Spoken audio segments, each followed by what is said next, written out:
Today on AskBloop, the hardest part of making an animated short.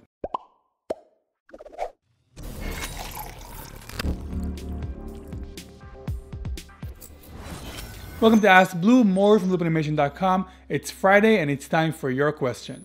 How do you determine how much a film will cost? So I don't personally have any experience with budgeting or determining the film's cost. That's usually the producer's job. They have to create a huge spreadsheet with the budget for each department for the different stages of the filmmaking process. It was a lot simpler with my own films since the first one was done in school and the second one was pretty much done by myself with the help of a couple of people. Even with Tasteful though, I just started working on it and didn't have a set deadline or a budget. But that's not how big budget movies are being made. And making films isn't the entire focus of what I do, so I get to do things in a more flexible way. Are you still going to continue the keyframe?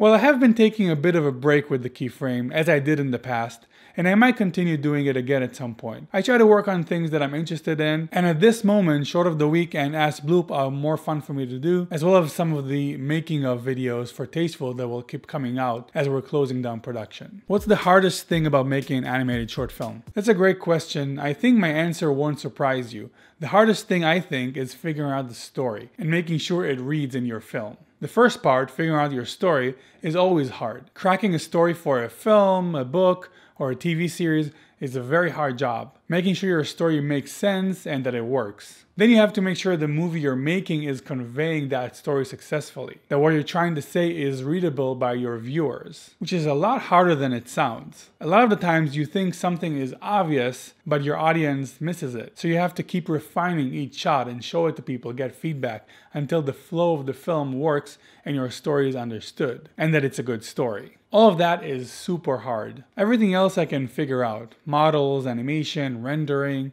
that's all stuff you will eventually figure out. And they don't all have to be perfect. You can have weird, defective models, silly or limited animation, and a very basic rendering. I mean, look at Lift Up. Can't get simpler than that. But if the story is good, all of that will be forgiven and you will create a compelling experience. On the other hand, take a super complex, detailed 3D rendering with a boring story, and I won't last 10 seconds watching it.